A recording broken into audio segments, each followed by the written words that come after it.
All right. So let us start. So we will look at the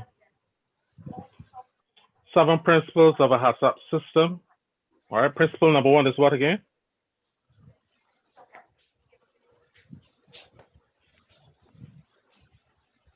Principle number one of the HACCP system is what?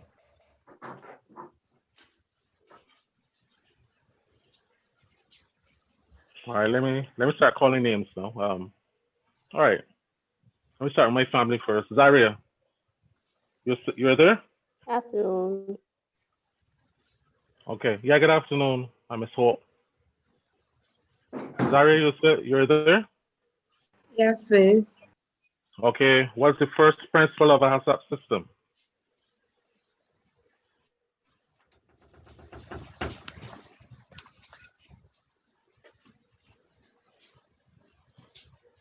So you were saying something? Sorry, I wasn't here. Pardon? I wasn't here. Okay. Anybody? What's the first principle of a HACCP system? Contact a hazard analysis. Right. Conduct a Conduct a hazard analysis. All right. And we know what is a hazard. We know what it means to analyze. All right. So we have to understand what it means by hazard analysis. So in actual fact, you're looking at analyzing all of the hazards, the biological, the chemical, and the physical hazards. All right. Um, all of the possible. You're looking at possible hazards, possible um, biological, chemical, and physical hazards, potential hazards. All right. What's the second principle? After you conduct a hazard analysis, what you have to do? Critical control point. Yeah. What's the critical control point? Um, That's 6 marks. What is a critical control point?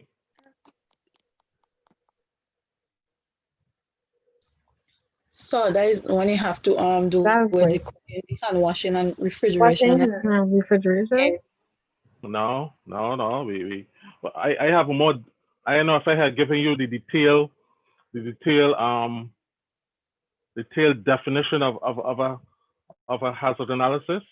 Sorry, of a critical control point. I'd given you a critical control point is what?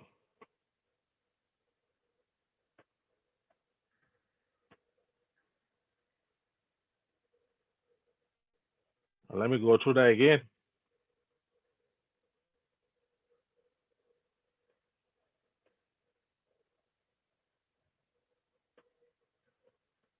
All right. Let me go through that again. Mm, where can I find that? It has like the location and the procedure and A process. location. A what else? Location. Procedure, A process, procedure. A practice. and which is the Where control point, which is that where you con- to where apply control where control must be applied to do and what? prevent, To eliminate prevent, eliminate, or reduce. safety hazard, Right, right. I started to doubt myself. safety hazard. You have to know what is a critical control point. It is a procedure. It is a practice. It is a location. So in other words, uh, hold on a minute, please.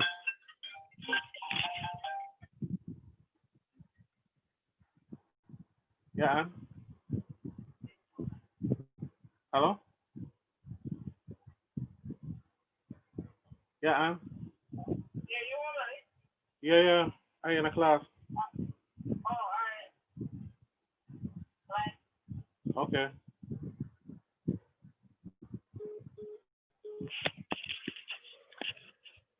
Okay. So I said it's a location. Sorry about that.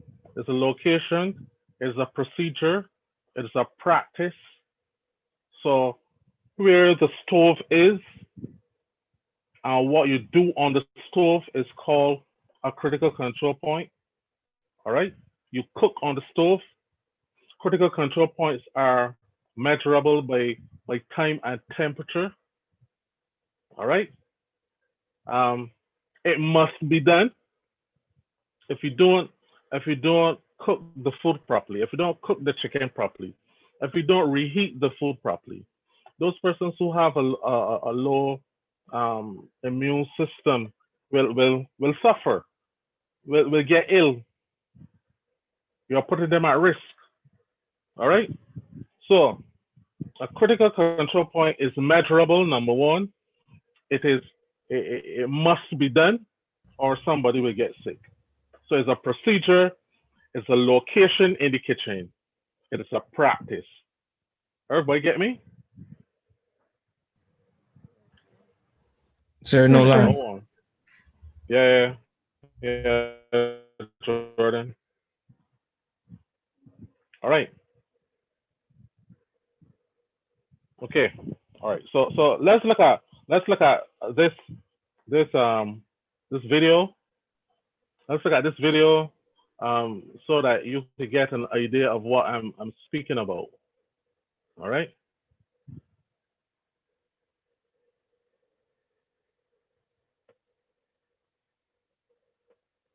Oh boy. All right. Let me go over that again. Sir, Yes, please. Aaliyah said that she's trying to get on, but she's on YouTube. She's on YouTube. YouTube hasn't Yeah, started. she's watching the live, but she said she's Okay. trying Okay. to log on Zoom. That she's done what? She's trying to log on Zoom in the Oh. meantime. Oh. Okay. All right.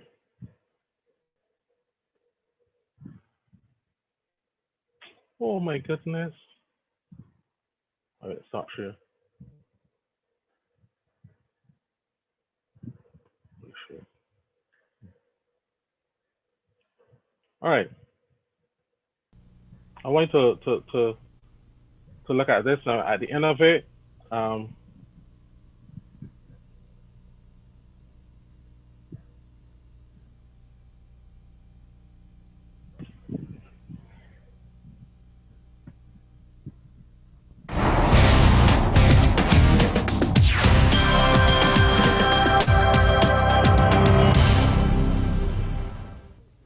Sponsored by Diversey Corporation, global supplier of sanitation, housekeeping, and laundry products and systems.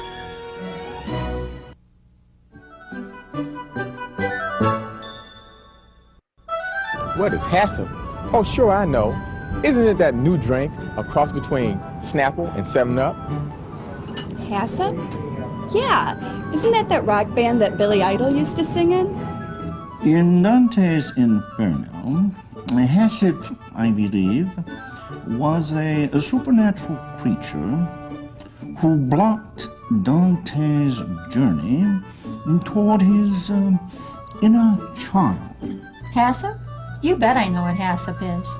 HACCP is an approach that assures food safety in my restaurant. Our guests are important to us. HACCP makes them our #1 priority.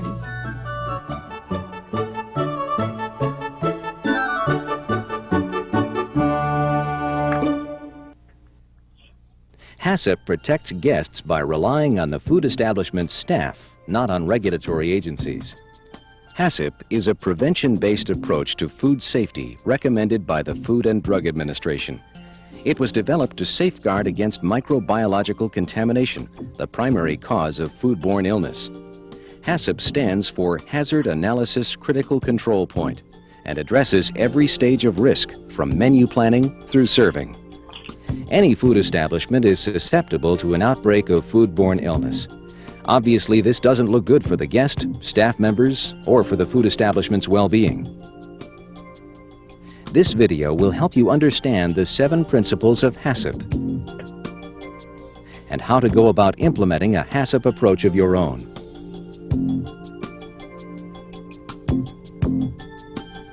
A HACCP team can be organized to develop the HACCP plan. It should consist of production and service staff and other staff members who are most familiar with your overall food operation and the specific food processes. A written HACCP plan should carefully lay out each staff's responsibilities. Understanding the 7 principles of HACCP is essential to formulating an effective HACCP plan.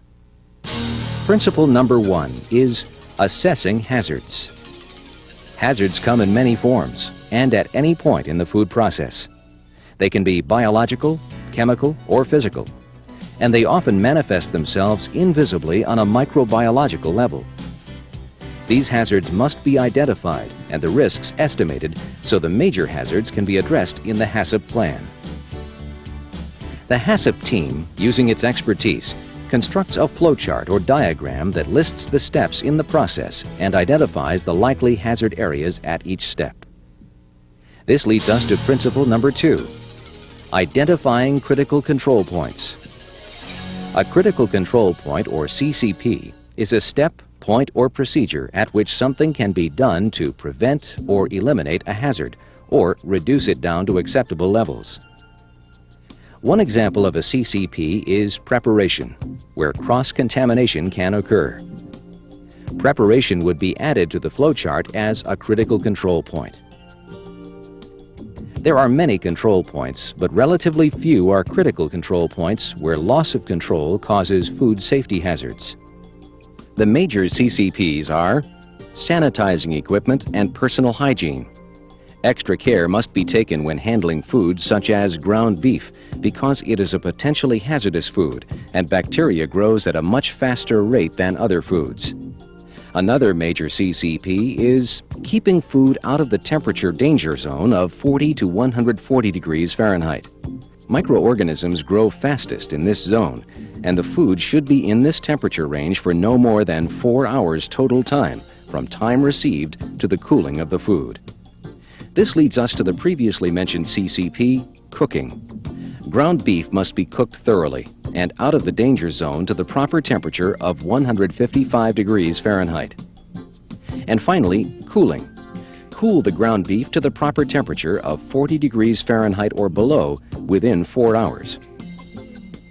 While different food establishments prepare the same food, they nevertheless can differ in their CCP identification. This is because every food establishment has different layouts, equipment, processes. It is essential to document the CCPs of each potentially hazardous food and add them to the flowchart. Which brings us to principle number 3, develop critical limits for preventive measures. Think of critical limits as boundaries of safety which occur at each critical control point. Amount of water, level of acidity, preservatives, salt concentration in the food, and time and temperature are examples of critical limits. When such a limit is reached, preventive measures kick in to eliminate a hazard or reduce it to an acceptable level. When cooking ground beef, this means adjusting time and temperature to acceptable levels, either increasing the cooking time or raising the temperature until it meets the proper temperature and safety standard. Your HACCP team must make sure that the critical limit chosen will control the identified potential hazard. For example, the critical control point for lettuce, both in storage and during serving, is keeping it out of the 40 to 140 degree danger zone. While turkey and dressing has 3 CCPs: keeping the uncooked food cold, following recommended time and temperature during cooking, and thirdly, keeping cooling food out of the danger zone. This brings us to principle number 4. Establish procedures to monitor critical control points. Monitoring is crucial so that when a critical limit is violated, a corrective action can be taken before a safety problem arises. Continuous monitoring is ideal, but when not possible, use a regular checkup monitoring system to avoid a hazard or to make sure it is under control. The most appropriate staff member for each critical control point should be assigned monitoring responsibility. When monitoring, it is essential to always document. This includes time, temperature, and the monitoring person's initials. These records help verify that HACCP is working. Staff should be trained in both monitoring and documenting procedures. Upon monitoring, if the product does violate a critical limit, principle number 5 comes into play. Develop a corrective action plan. Specific corrective actions must be developed for each CCP. The person monitoring should be able to take immediate action. Corrective actions should bring the CCP under control and neutralize the hazard. No plan is perfect. Corrective actions must also be established to discard food that has gone bad. Principle number 6. Establish effective record keeping that documents the HACCP system. Record keeping is what ultimately makes HACCP work. Documentation should be simple and straightforward. It includes flowcharts, monitoring procedures, critical limit forms, product descriptions, and HACCP information sheets for each menu item. All HACCP procedures, from process steps to staff responsibility, should be covered. Keep the folder centrally located for quick access in monitoring. And keep it updated, such as when new foods are added to the menu. This leads us to principle number 7. Establish procedures to verify that the HACCP system is working. If the plan doesn't work, why use it? Each plan needs a simple but effective way to verify that HACCP is working. Here is an example. Process step cooking. Establish monitoring. Cook, watch time and temperature. Corrective preventive action. Modify both time and temperature as necessary. Discard. HACCP records. Ground beef preparation. HACCP cooking log. Verification. Safety check by cook. Let's review the 7 principles. Principle 1. Assessing hazards. Principle 2. Identifying critical control points. Principle 3. Develop critical limits for preventive measures. Principle 4. Establish procedures to monitor critical control points. Principle 5. Develop a corrective action plan. Principle 6. Develop effective record keeping that documents HACCP. Principle 7. Establish procedures to verify that the HACCP system is working. HACCP principles serve as a guideline that your food establishment fits to its own needs. The success of HACCP relies heavily on your staff, making training a key ingredient. Remember to always stress the 10 rules of safe food handling to reinforce your HACCP plan. Keep hot food hot, cold food cold. Serve food quickly. Use good personal hygiene. Cook food thoroughly. Thaw food in the refrigerator. Cook food to 140 degrees Fahrenheit within 4 hours. Reheat leftovers quickly to at least 165 degrees Fahrenheit. Obtain food only from approved sources. Avoid cross-contamination from raw animal food. When in doubt, throw food out. This means checking with your supervisor before discarding the food. Include a feedback loop so staff can offer input about your specific HACCP plan.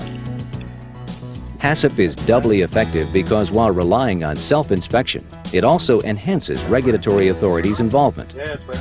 While traditional inspection techniques can only get a picture of the conditions during the time of their inspection, HACCP records provide ongoing documentation for review and use, leading to continuous improvement. HACCP is so widely accepted today that the FDA recommends it be used on an industry-wide basis. Regardless of size or sophistication of an establishment, HACCP is a powerful food protection tool, a food establishment's primary responsibility. Oh, HACCP. I thought you said CALIP. HACCP, Hazard Analysis Critical Control Point. Done it. You're asking me about HACCP as if I didn't know about it. HACCP takes care of the guest, employee, and the place where we work.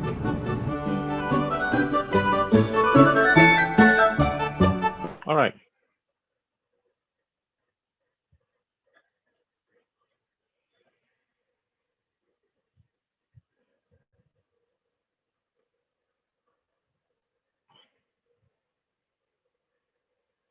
All right. So, There we were seeing again the 7 principles of a HACCP system. Let me go through this other presentation. Let me see if I can get it shared.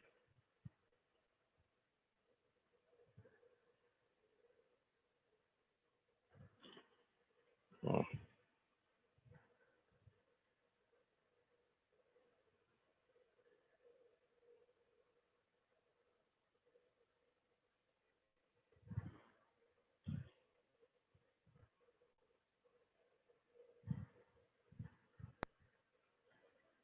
All right, everybody can see this?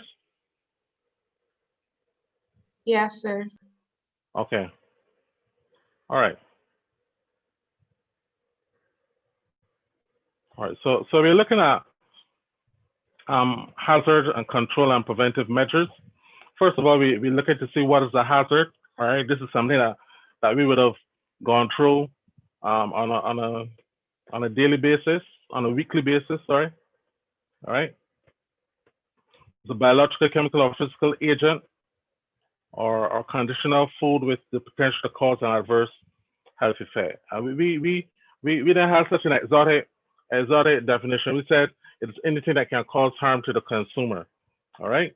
So just going through quickly.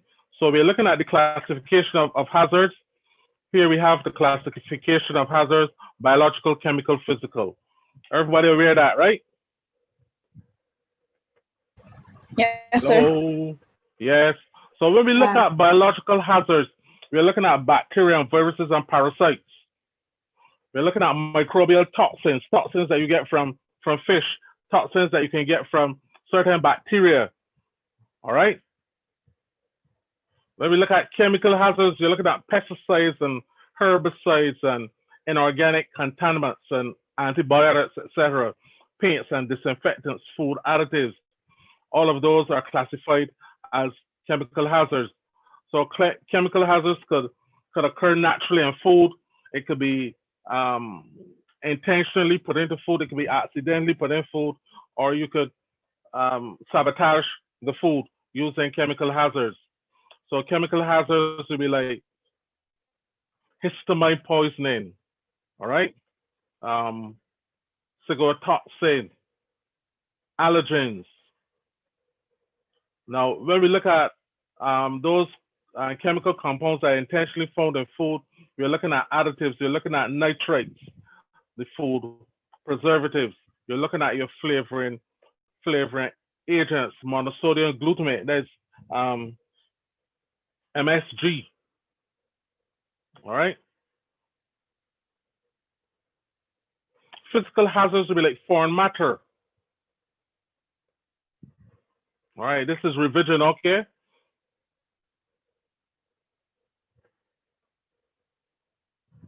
All right.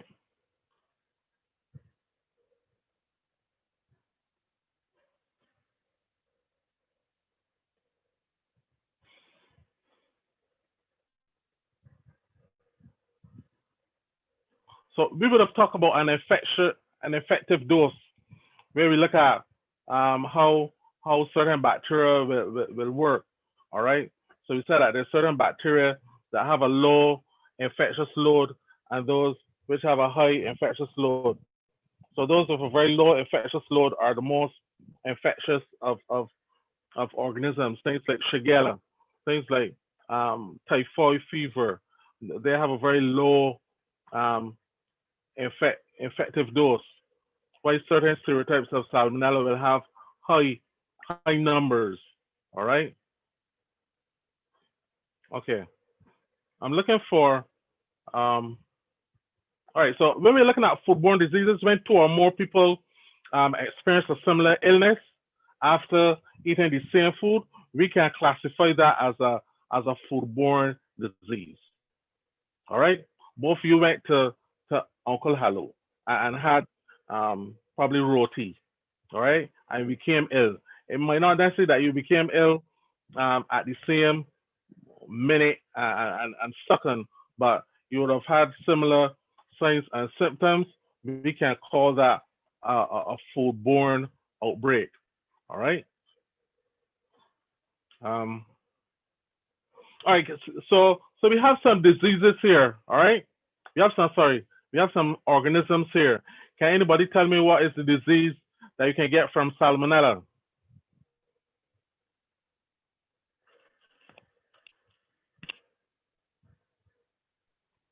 So I can't Last call one. a word, but I know Huh? I can't call a word, All but right. I know you put in the Take S. off the A. Yeah, Salmonellosis. yeah. Right. You take off the A and put on OSIS. Everybody hear me?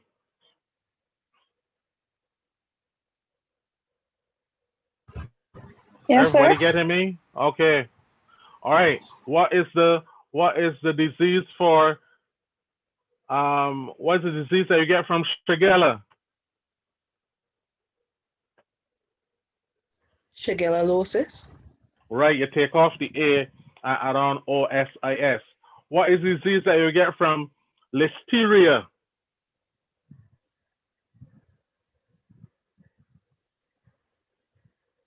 Hello? You take off the what? Take off the O. Sorry, take off the A and put OSIS. OSIS. Listeriosis. Okay? All right. Anybody knows what disease is called? What disease is caused by Vibrio cholera? Anybody? Vibrio cholera. What's the disease?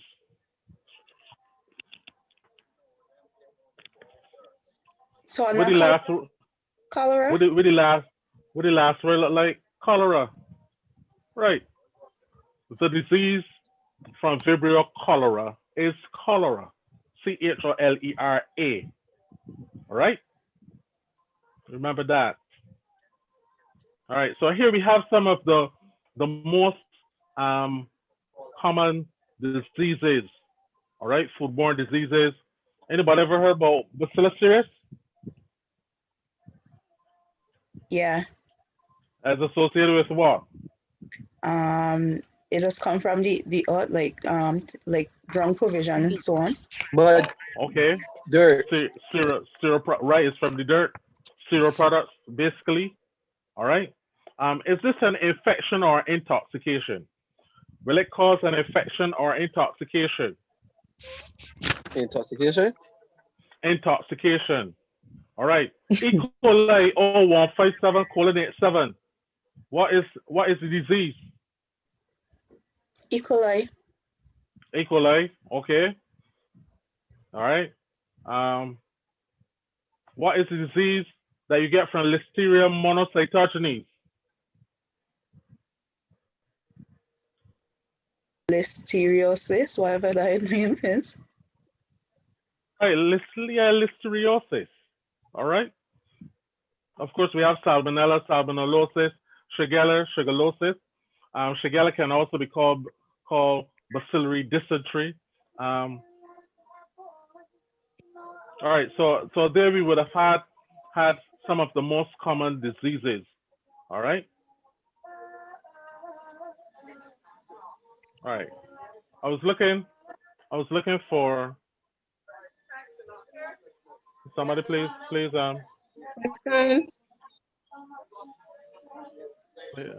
mute your mic, What? please. What you do? Please mute your mic. Now you. Not me, that my neighbor be. Sorry about that. Okay. Oh, all right. All right. So here we have the common stages that we often talk about from farm to table, from farm to fork. All right. We say it can go through processing. After production, then it would go to distribution. We'll go to the restaurant. The restaurant will prepare, and the people will eat it from farm to fork. All right. All right. I'm looking for the definition of a CCP. Uh,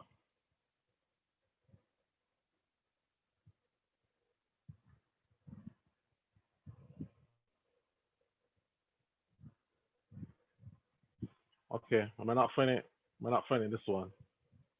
Let me stop that. All right.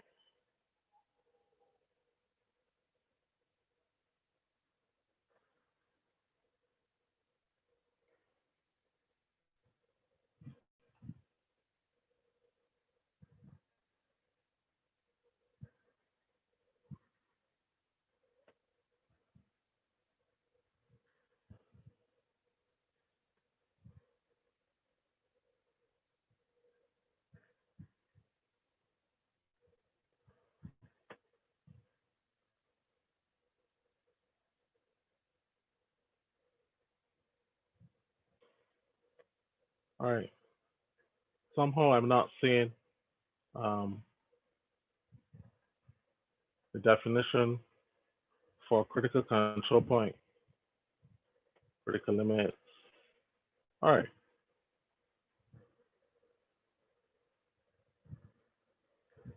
All right. So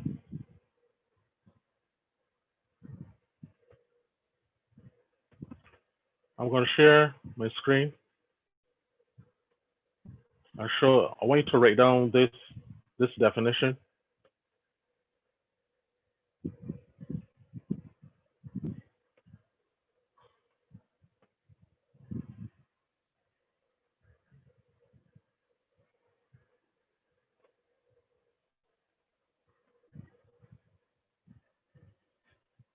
All right, I want you to write down this.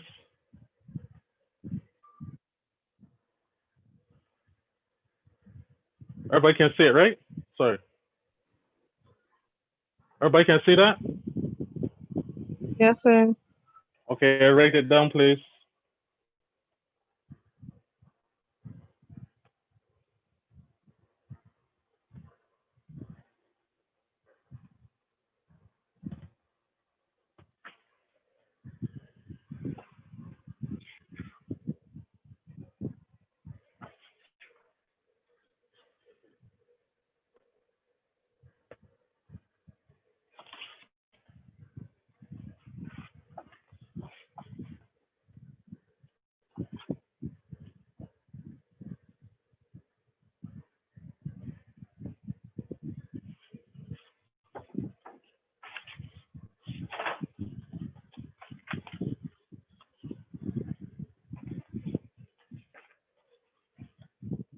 All right, everybody got it?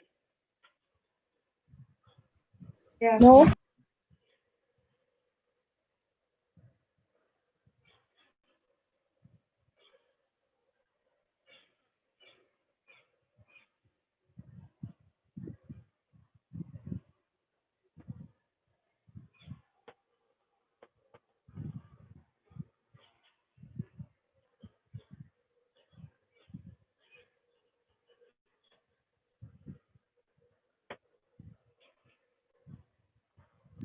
All I right, got so, it now. pardon? I have it now. I can move it? Yeah. Okay, all right, but let me discuss it first. All right, so we're saying that, sorry, we're saying that the critical control point is this is a point, it's the last step. All right. After that, there's nothing that you can do except to trade the food. It's the last step in the process where a hazard may exist and a control measure must be used. So we're dealing with cooking. All right. What control measure must be used if you're cooking chicken? What control measure we can put in place? Size the Anybody? temperature. Yeah, take the temperature. The temperature must be what? 150, 165 or something like that. Yeah, 165 degrees for how much time? 15 minutes. 15 seconds. Sorry. 15 seconds. All right, 15 seconds. All right. And that control measure will either minimize, it can't eliminate, but it will minimize or prevent a biological hazard. Everybody get that? If you're looking at freezing or storage, is the last step. All right. And if you're talking about freezing, it is at what temperature? Freezing temperatures or what temperatures?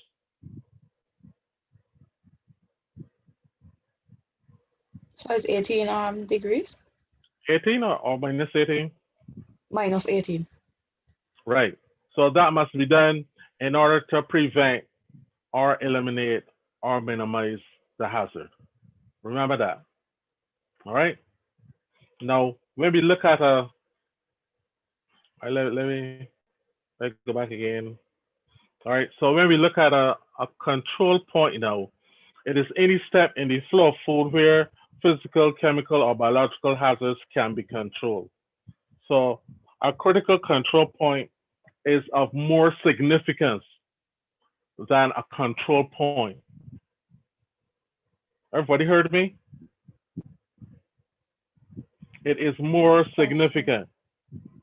So in other words, if you put up, let us say, fly mesh at your windows, fly mesh at your doors, and don't cook the food properly, you're still going to make somebody sick.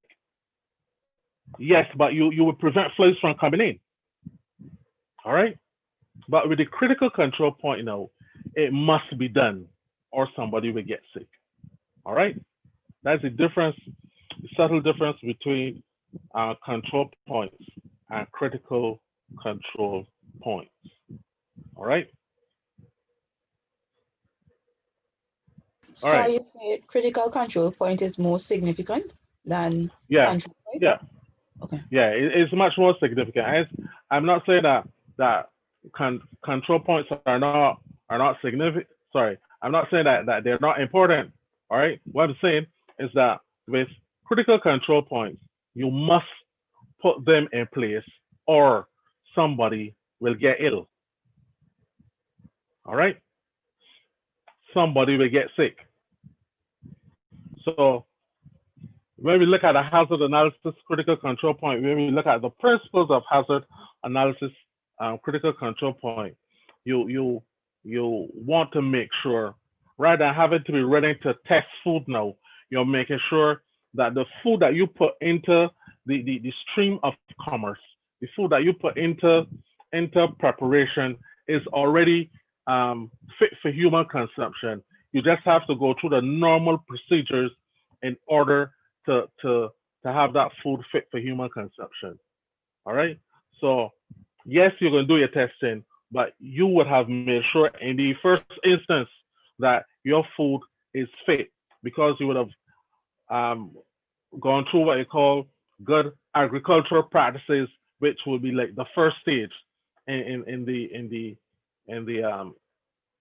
that the first stage in the flow of food, where you make sure that you have clean water, clean hands, etc., so as to make sure that your product is not contaminated. All right. All right. So here again we see examples of biological hazards. Certain bacteria like Salmonella and E. coli and Listeria. Then you have your viruses like hepatitis A and the Norwalk virus. All right.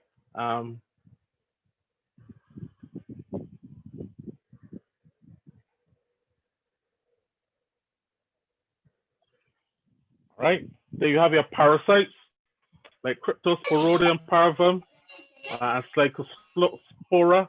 Right? Those are... Hello? Good afternoon, sir. Yeah, good afternoon.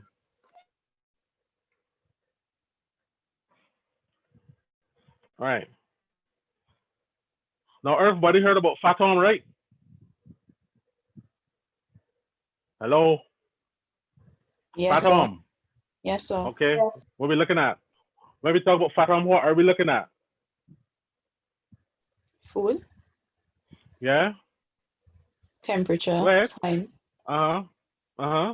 Acidity, oxygen, moisture. Okay. So remember in order to remember easily, all right, remember Fatom. F for food, A for acidity, T for time, T for temperature, O for oxygen, M for moisture. Those are the what? Those are the what? Give me the words, the exact words. Those are the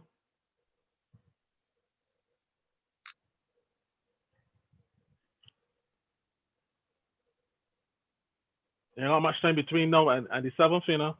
So these are things that affect the No, biological don't say health. things. No, Ronisha. Not things. Those are the We might factors. the The factors. factors, right? The factors that are associated with the growth of bacteria. Those are the factors that must be in place in order for bacteria to grow. They must have the right food. They must have the right acidity. They should have time and temperature. It depends on the type of organism, whether it's an aerobe, an anaerobe, or a facultative anaerobe. There must be enough moisture to encourage the growth of bacteria. These are the factors that affect bacterial growth.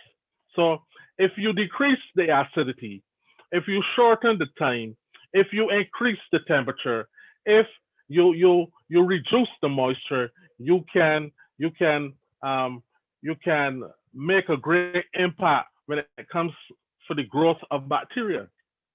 So that's what we call factors that affect bacterial growth. All right. So how can you control heat?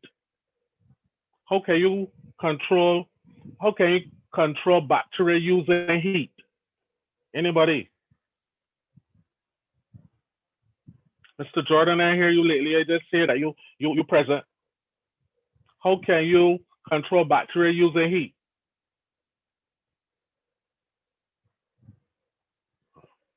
Mr. Jordan sleeping. Tristan? Sir, you got Tristan, Yes, sir. Jordan? With Jordan? He did. He home though. He ain't with me. He home. Okay, but you tell me how you can use heat to control bacteria. Heat. Yeah, heat. Yeah. Because with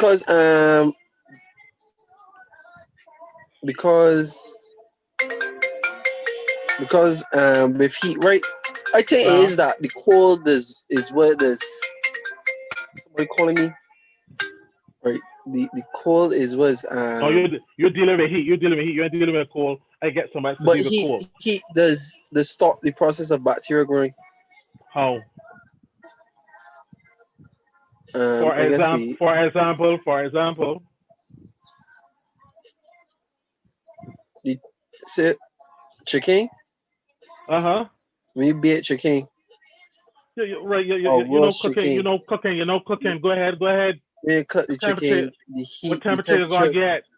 What temperature you gonna get? 165 for 15 seconds. Right. I want you to say that. You raise the temperature to 165 degrees Fahrenheit. That's how heat can control bacteria. All right. Felisa Hall, how can cold control bacteria? Felisa?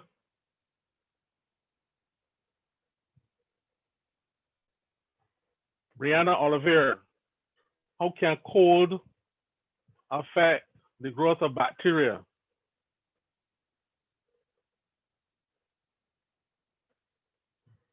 Brianna going to? Aaliyah, help me. My class going to sleep. Aaliyah? A-double-L-Y-A-H. Yeah? Do you hear me? Sir, is stop now from growing? Yeah, how can cold prevent the growth of bacteria? Pardon? Go ahead.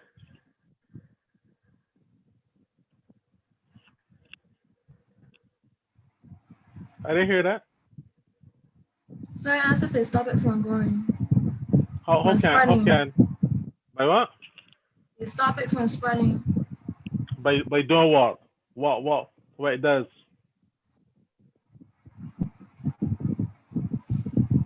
Give me an example. When you put meat in the freezer, it will slow down the process of the bacteria growing. Of course. What temperature? When you put it in the freezer, what temperature the freezer must be working properly at in order to reduce or to slow down the growth of bacteria? What temperature? I think it's -14 degrees. Minus 14. No, 18 minus 18 degrees. Oh, that was All close. right. Okay. All right. Now, when we look at acid now, when you introduce acid to the food, all right, what pH must you register in order to make sure that bacteria do not grow well? You can remember what pH bacteria don't grow well at? So it's 0 or 7. No, it is 4.6, a pH value of 4.6. At 4.6, bacteria do not grow well. All right. When you add preservatives now, you know will slow down the growth, or you will even kill especially the spoilage organisms, so that the food can stay long on the shelf. So one common preservative that they use would be sodium benzoate. So if you look in all the drinks, you will see sodium benzoate. Anybody making conkeys this weekend? It can be in a class where we can be cooking and can't do conky. Nobody doing conkeys? They all like conkeys. Yes, All sir. right. Conkeys is not conkeys without unless it's going to raise this. Not by their Right. All right. So What conkeys is coconut, pumpkin, sugar, butter, potato, caramel, What? potato, What? sweet potato. sweet Sorry. potato, Potato. Oh. sweet potato. Why I could do conkeys? Huh? This shocking, sir. I ain't hear Ronisha. Potato. I ain't hear Ronisha coming at all. I honestly, this I ain't plain hear caramel Ronisha too. coming at all. Ronisha, what happened? So I don't eat What? conkeys. Cause you are not a beer giant. You're just salvation. Who wants I don't eat it neither. What are you talking about? Behave, Prophet. She don't. I didn't want to say that. Ronnie, sorry, sir. She's a foreigner, so she don't know nothing about conkeys. Hey, I don't like that word. So When I say that first word, of all, it made me jump one time. Okay. All right. let's do something Ronisha similar just pulling. together. Ronisha just teasing you. Okay. All right. It's okay. But why was the conky you do the conky today, and tomorrow why would the conky spoil? How would you know when the conky spoiling? Brafe, you know you can make conkeys and all sorts of things. Brafe, tell me what will make the conky spoil?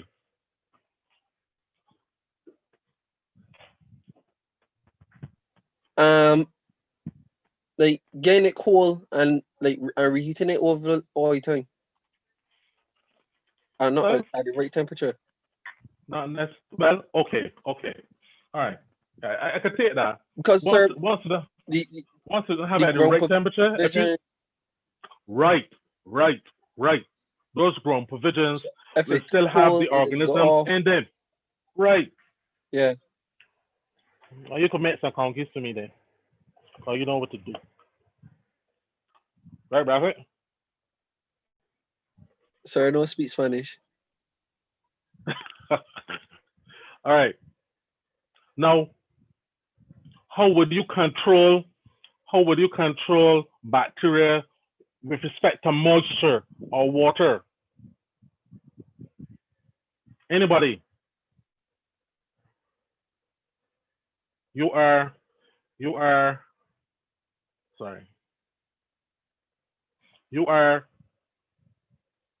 have water, you want to control bacteria, what will you do? Boil the water. You can boil it, yeah. All right. Or you can do what? Or freeze it. Or freeze it. Yeah. Freeze it. That's why you freeze chicken. When you freeze the chicken, what will happen is that you lock up the molecules so that the bacteria cannot exist. All right. All right. Go back. All right. You freeze up the water. The bacteria are locked up. The molecules are locked up. Bacteria have nowhere to go. When you start now to defrost now, you give the bacteria the room now to start to multiply. When you put in things like lime to pull out water, to reduce the available water, you have an environment that is hostile to the bacteria. So that's why unless you smear dry food with filth or deliberately contaminate it, you will not have bacteria, pathogenic organisms growing. But you will have enough moisture in there for the growth of mold and other fungi. All right. So I want that when you get into the from after this class, when people start to talk about food and talk about heat, that you got idea as to why heat will control bacteria, why coldness will control bacteria, why would preservatives and acid control bacteria, why when you remove oxygen from a particular food, you can control bacteria. All right. Okay.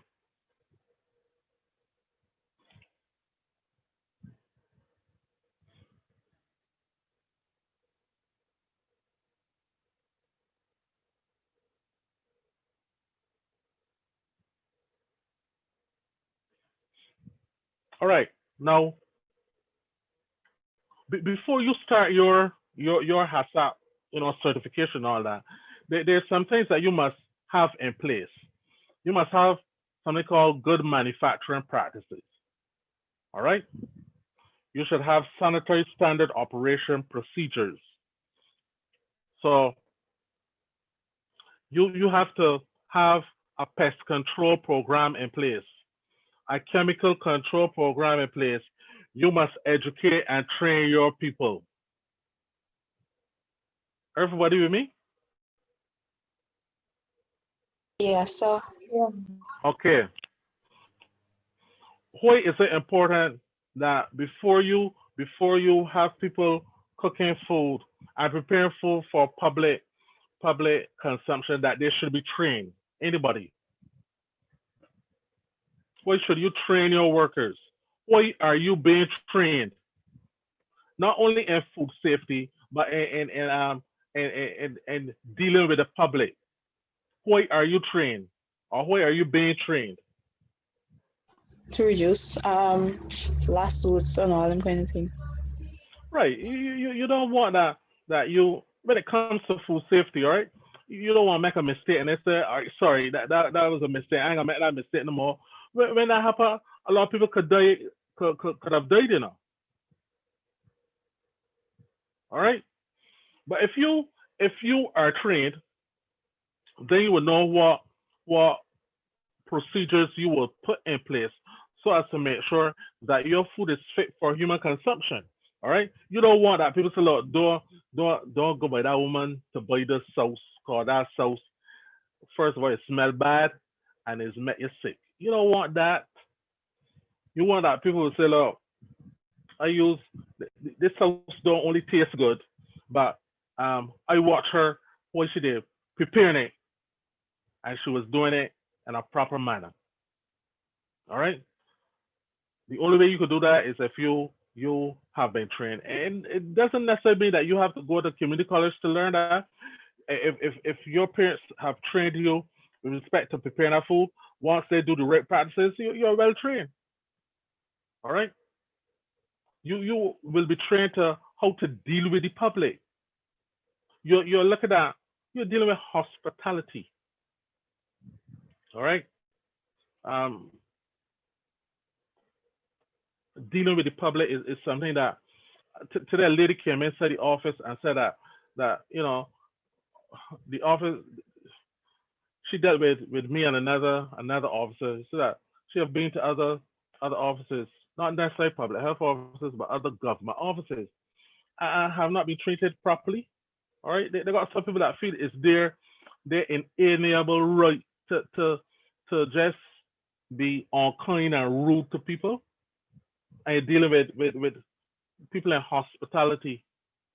You go in the store to buy something, people by phone or they talk and they paying the money. All right, that's not good hospitality. So it's important for you to be trained as hospitable persons, as well as being trained to provide food which is fit for human consumption. All right. There are some people that if rats run around, it don't bother them, and the cooking food, if the rat miss and drop in there, well, too bad. The rat gone too. All right. So before you start cooking, all right, there's certain things that you must put in place. All right. So you have pest control program put in place. You have chemical control put in place. In other words, you will know where to store your chemicals as opposed to leaving them around and people accidentally picking them up for certain foods. All right. When it comes to purchasing and receiving, you will have a supply control. All right. Um, so that things won't get mixed up when supplies come in together. So there are a number of things that must be put in place in order for your um for your HACCP system to work. All right. Sorry. Oh boy.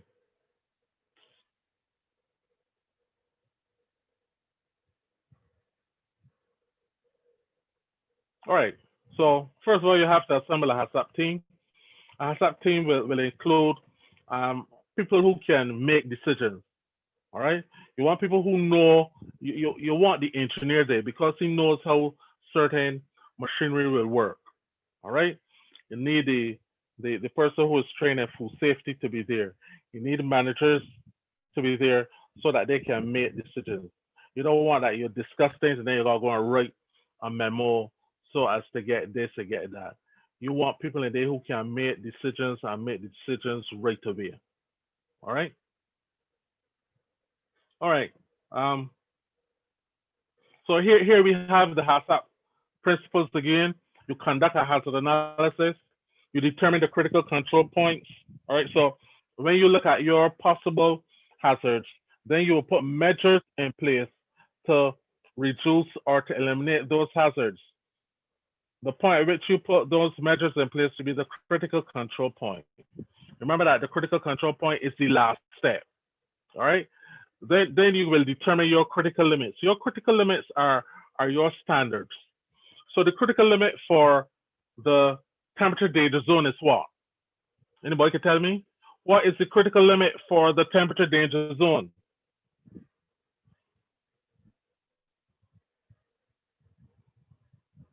So that's between 40 to 140 or something like that? Or Yeah, 60? 40 to 140, that's the critical limit, all right, of 4.4 to 60 degrees Celsius, all right?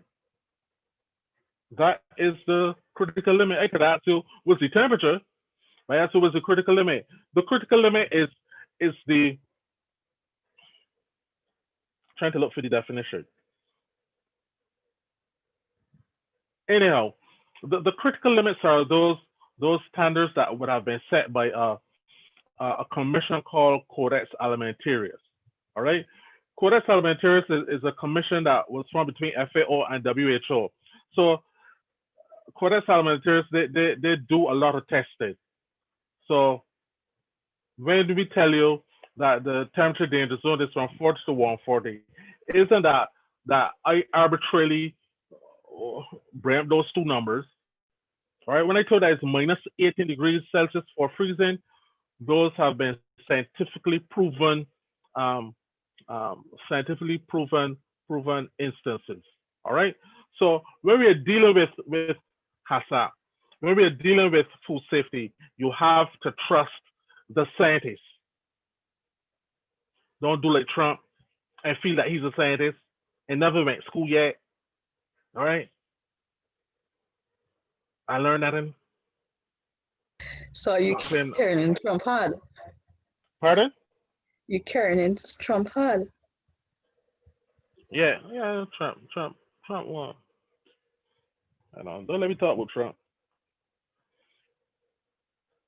You can't you can't block me from America. 'Cause I really don't want to get to America. They truth. All right.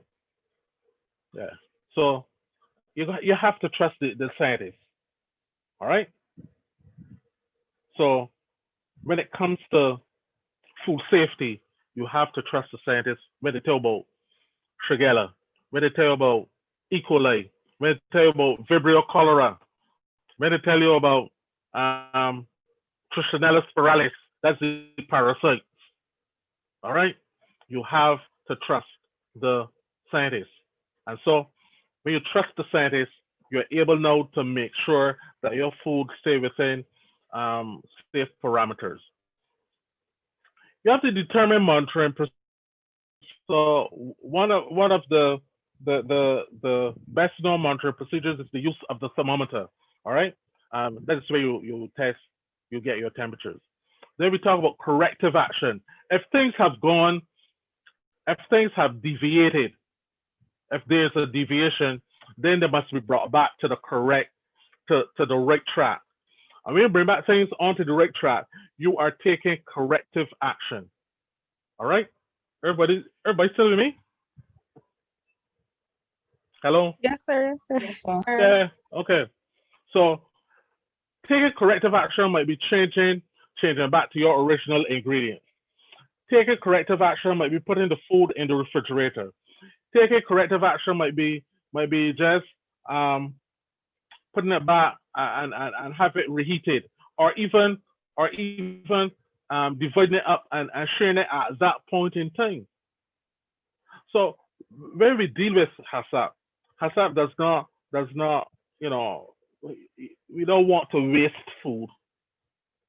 So we're saying if you're within that 4 hour period, you can easily distribute the food. That is taking corrective action. Now, when you take your corrective action, you have to document.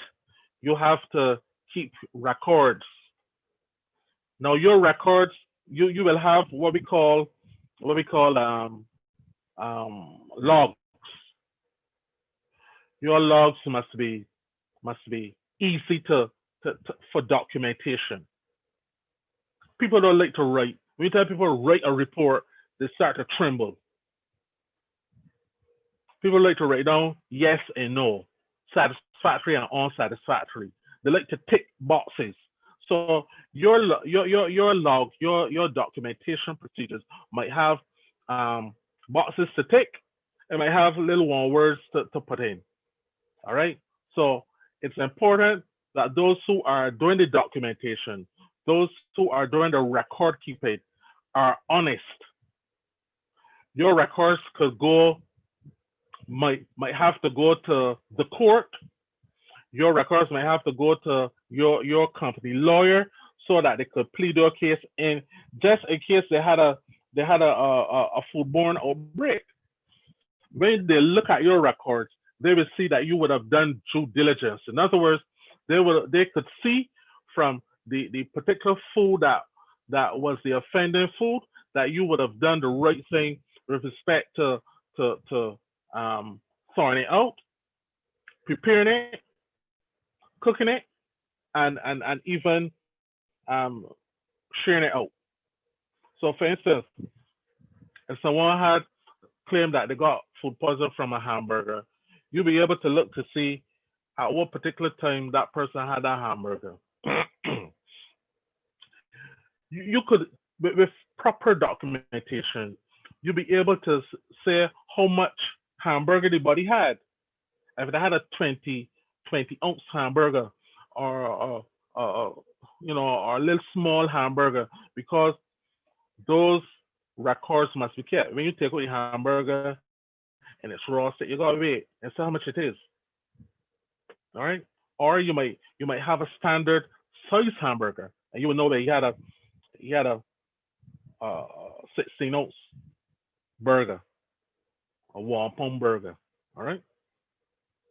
And you would say what time you took it out, how much time you took to prepare it, and the time that he would have eaten it. All those things must be documented. So it's an exhaustive procedure. All right. Now, looking back at those records, you are verifying. All right. When you look back at the records, you're verifying. You want to make sure that your HACCP system is working properly. All right. So again, we look at the hazards. You conduct a hazard analysis. You look at all the possible or potential hazards. You will put measures in place to reduce or eliminate those hazards. That's what we call determining the critical control point. We will trust the science. We will trust the standards. That's what we call the critical limits. We will use various instruments for making sure that the critical limits are obtained. All right. We will put corrective action into place if there is a deviation. We will document those particular practices, and then we will read over to make sure that we are doing a good job. All right. All right. I'm going to look for what time it is? A short video that we can look at.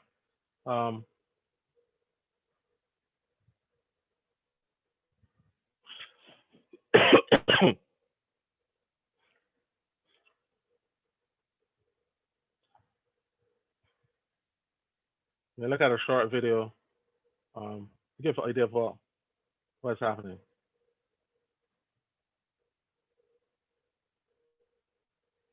Good manufacturing practices. All right.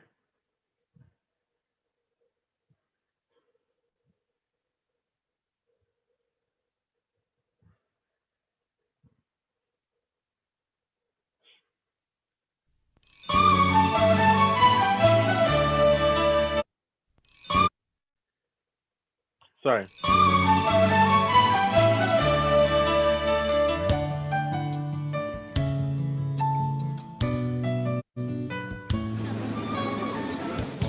Good manufacturing practices, GMP, are a set of procedures that ensure hygienic food processing procedures and constitute a prerequisite for the implementation of HACCP.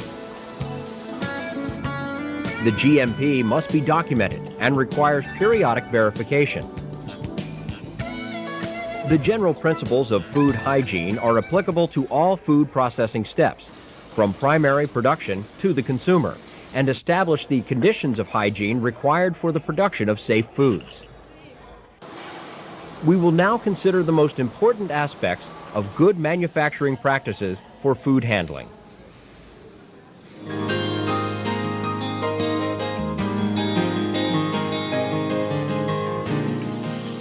The water that comes in contact with food or with surfaces that will further come in contact with it must be potable, of satisfactory sanitary quality, and obtained from a safe source.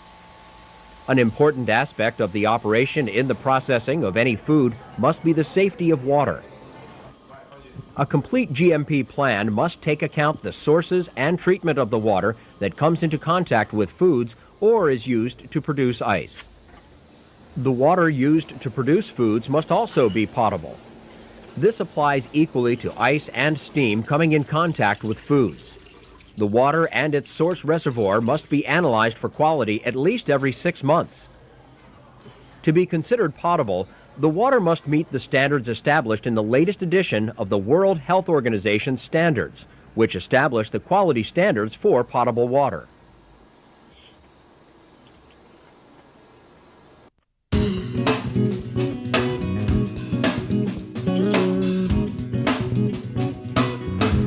Lavatories must be provided for personnel to allow the maintenance of an appropriate level of personal hygiene and prevent food contamination.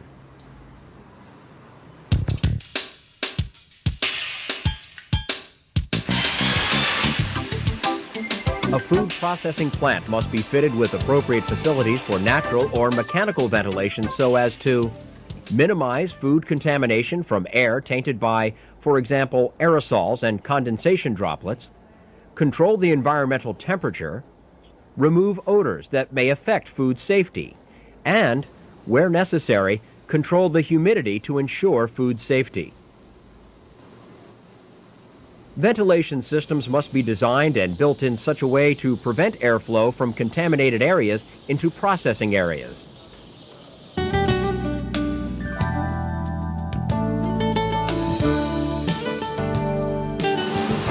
Natural or artificial lighting must be provided to permit hygienic work. Where necessary, lighting must not be such as to alter colors. Intensity must be suited to the nature of the operations. Where appropriate, bulbs and lamps that hang from the ceiling must be shielded to avoid contamination in case of breakage.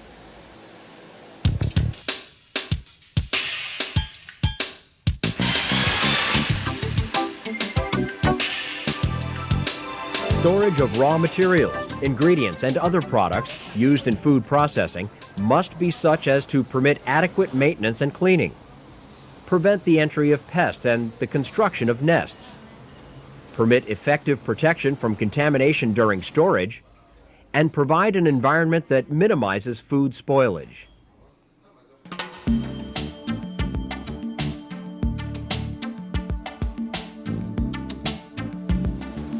The purpose of controlling the operations is to produce foods that are safe for human consumption.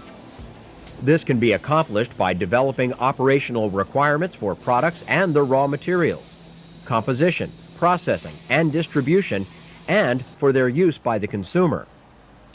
These requirements will be applied to the production and handling of foods.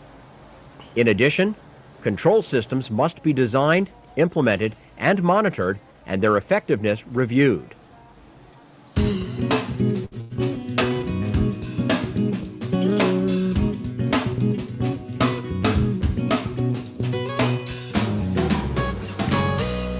Improper temperature control in food processing is one of the most common causes of foodborne diseases and early food spoilage. Among these controls are those on cooking, cooling, processing, and storage times and temperatures. Temperature control systems must take into account the nature of the food, that is, its water activity, pH, and possible types and initial microbial load, the shelf life intended for the product, processing and packaging methods, and how the product is to be consumed, that is, whether it needs further cooking or is ready to eat. The variation tolerances for time and temperature must be specified. Temperature records must be checked at regular intervals and evaluated for accuracy.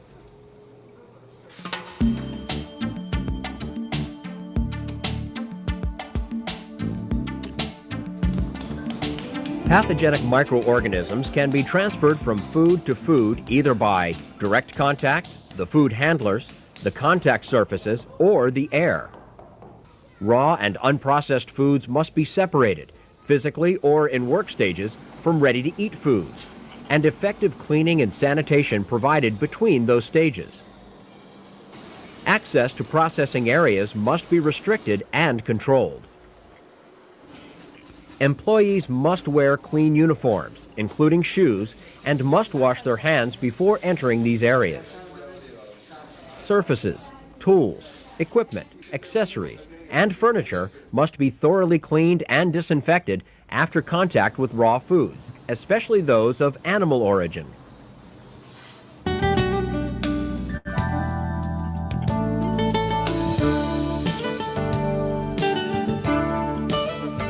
The prevention of food hazards begins with the inspection of raw material. Acceptance of materials must be such as to ensure that no raw product or ingredient is accepted that contains parasites, undesirable microorganisms, pesticides, veterinary or toxic drugs, or foreign substances that cannot be reduced to acceptable levels by separation or in normal processing.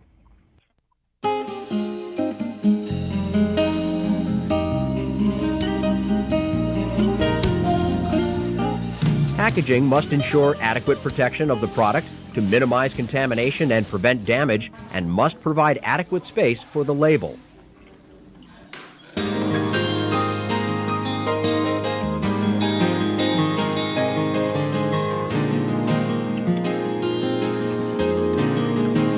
All products must be accompanied by information to guarantee that they are handled, stored, processed, prepared, and displayed in an appropriate manner, and to permit easy identification of the lot and, if necessary, its recall.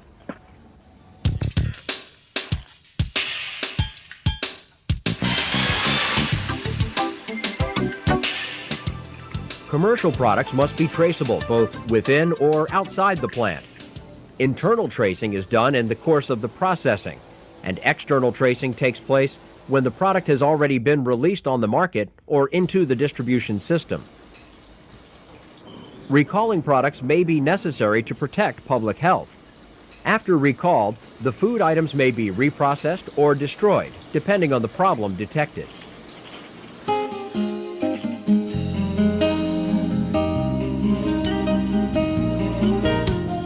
Pests, including birds, many flying and crawling insect species such as cockroaches, beetles, flies, and moths, in addition to dogs, cats, and different species of rodents.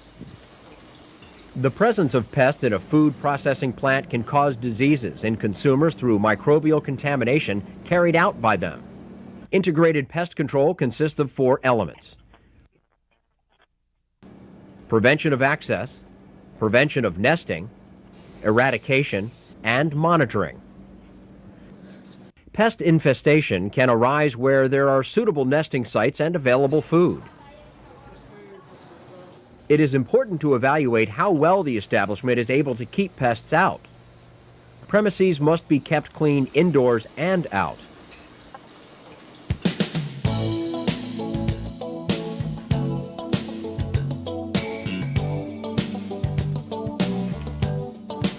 Foods are very often contaminated by the very persons who gather, handle, store, transport, process, and prepare them. Any handler can transfer pathogens to any kind of food.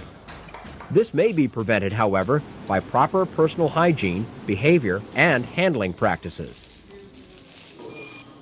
Persons who are ill, show symptoms of illness, or are carriers of foodborne diseases must be kept away from food processing areas if there is any probability of their contaminating the products. Employees with cuts or wounds must not handle foods or surfaces that come into contact with foods unless the injury is completely shielded by a waterproof dressing. Food handlers must adhere to an appropriate standard of personal cleanliness and use protective uniforms or apparel and suitable covers on their hair and shoes to avert contamination of foods and of surfaces that come into contact with them. Hands must be washed with soap in flowing warm water and scrubbed thoroughly for at least 15 seconds. They must be rinsed in warm water and dried in white paper towels or under hot air.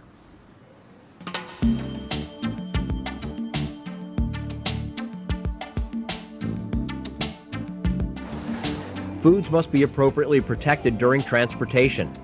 The type of vehicle or container required depends on the nature of the food and on the conditions in which they must be transported.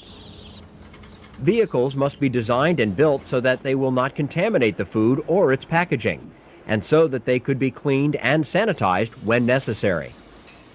Vehicles used for the transportation of food must be kept in a satisfactory state of cleanliness and maintenance.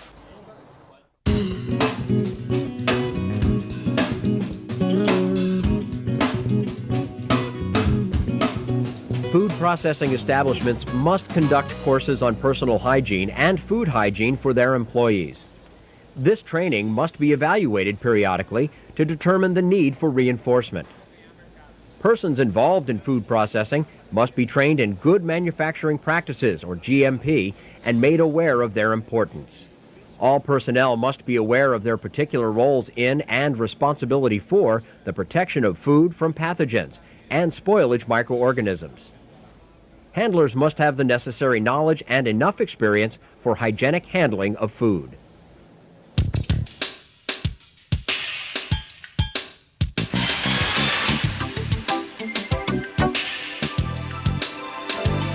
The marketing of foods, too, must be based on good manufacturing practices. That is, practices that protect food from contamination. Food must be presented in ways that meet the requirements in regard to temperature, stacking, and the time that each food, whether packaged or not, may be displayed.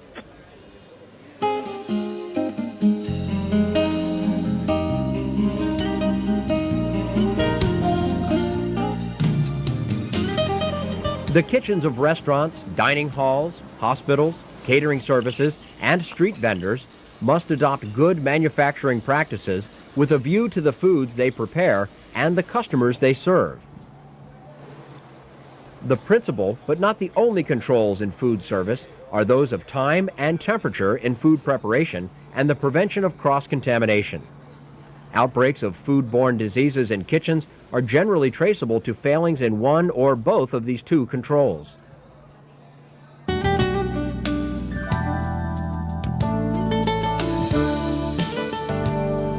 Verification of good manufacturing practices is a systematic activity carried on to evaluate the effectiveness with which GMP principles and practices are implemented and maintained. Adherence to GMP must be verified periodically, or when changes are made in the process, the product, the packaging materials, or in other aspects that affect the final product. Good manufacturing practices are an indispensable tool in the production of safe foods and must be applied responsibly at all stages of the food production process so that foods will be sources not of disease, but of strength and vitality.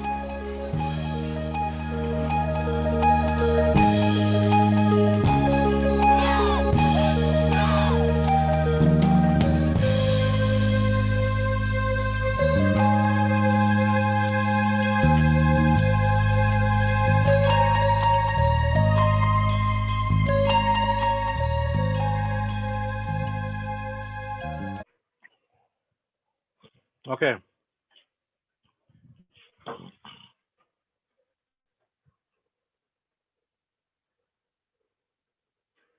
All right. So let me give you a rundown of the exam. All right. You have 4 sections: section A, B, C, and D. All right. Um, section A has 33 multiple choice.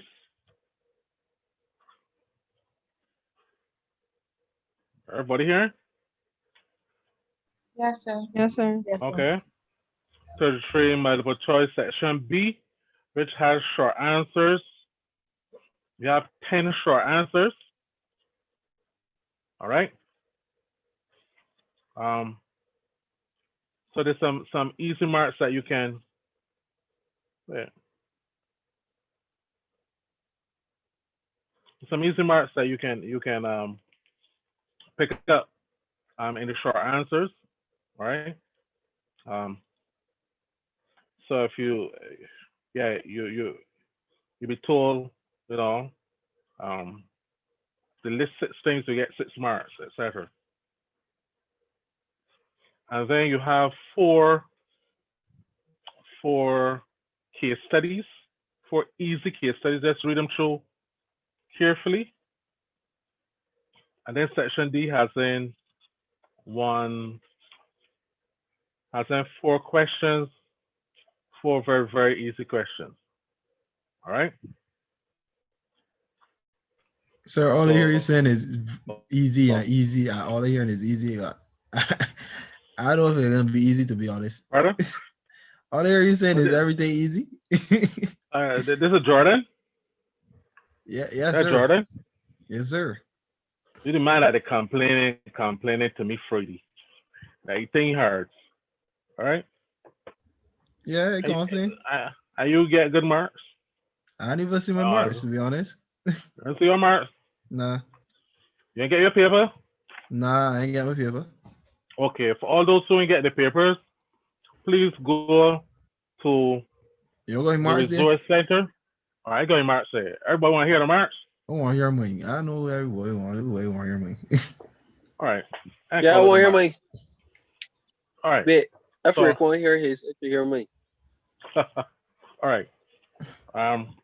Miss Aline got 40 marks, 40 out of 43, right? Anderson got 40.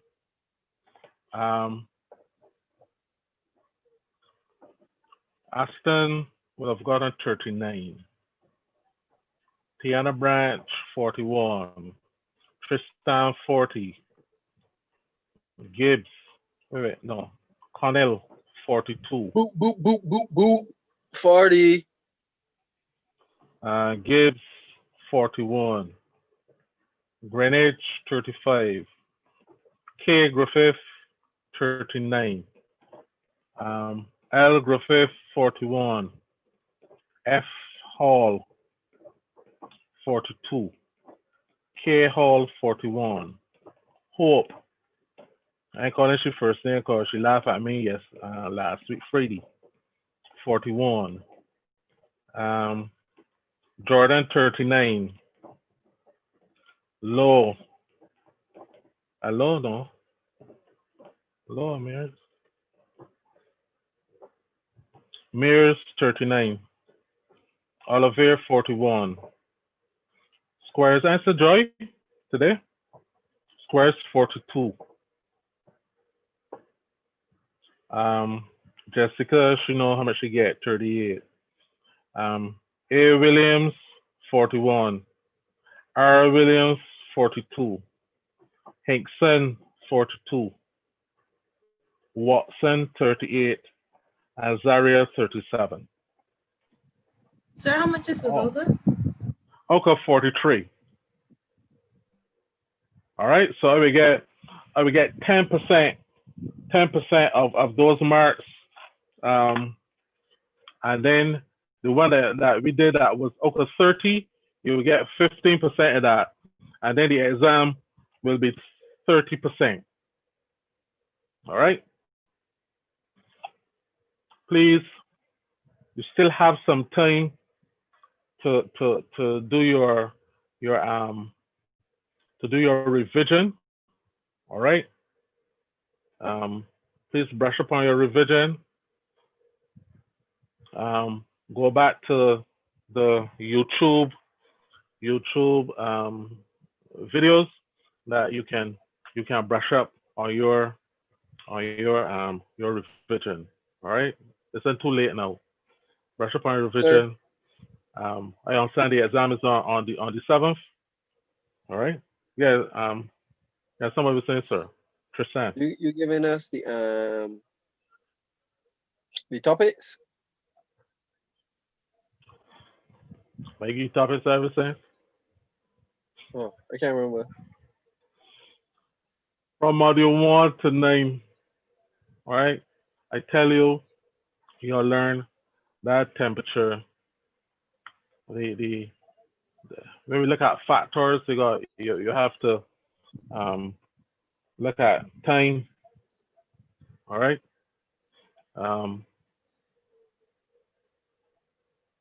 Some diseases can be coming in. All right. I can be more specific or not. I can better give you an exam, show you an exam right now. Yeah, no, let's see. Find a report. All right. I can't give you no more details. But of course, the multiple choice will Don't deal say you with, can't. Say that you're not will, supposed to. No, I will not do that. That'd be unfair to you. That's not unfair to me. That's just me passing with flying No, colors. That'd be unfair to you. All right. Yeah. So, the multiple choice will deal with all the modules. All right. So let's put on your thinking caps. And the thing about multiple choices, all right, is that once you if you know that is the right answer, that is the right answer. You know, I corrected some of your papers. The first question I asked, what are the two most important factors in food safety? Some people circled time and temperature. I went back and crossed it out and circled some other thing. If you know for a fact, and this is proven, if you know for a fact that is the answer, Please don't go reading back over and spraying your brain. Once that answer come to your head, that is the right answer. A lot of people, very few people got that first question right, you know. Some people had it right and crossed it out and went and circled the wrong one. Time and temperature are the most important factors. I was saying that all the time. Time and temperature are measurable. That's how you will define critical control points. So I'm going to put on moisture in something else. Moisture in food is time and temperature. Tristan, you get that right? I can't. I know. I wait for my paper. Okay. All right. So I think I will finish today. I'm finished for today. Thank you very much for your cooperation over the past how many weeks? Since the 25th of September. Thank you for being an attentive class, being a respectful class. All right. I'm glad I met the majority of you, last week. All right. Continue to work hard. You just have 2 years. All right. So the things that you can sacrifice in order to get through at this particular stage. If you want to go on at a higher level, it might be a little more than 2 years, maybe 3 years in some cases. All right, but continue to work hard. Thank you for being a very good class. I would have understood that some of you had some, issues getting to home early, but you made an effort to get home early to attend the class, and I have provided the facility whereby you can watch it on YouTube.